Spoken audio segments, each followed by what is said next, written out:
ভারতের তৈরি ৩টি কাশির সিরাপ ব্যবহারের সতর্কতা জারি করেছে বিশ্ব স্বাস্থ্য সংস্থা।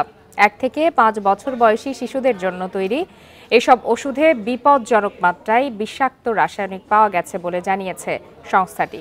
সেই সঙ্গে বিভিন্ন দেশের কর্তৃপক্ষকে তাদের নিজ নিজ দেশে এই সিরাপগুলো ব্যবহারের বিষয়ে কোনো তথ্য পেলে তা জানাতে বলা হয়েছে।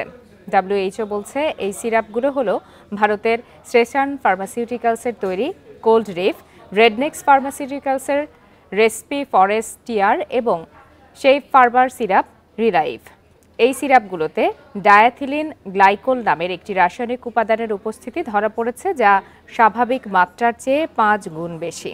এসব ওষুধ ব্যবহারে গুরুতর স্বাস্থ্য ঝুঁকি তৈরি হতে পারে, এমনকি মৃত্যুর মুখে ঠেলে দিতে পারে।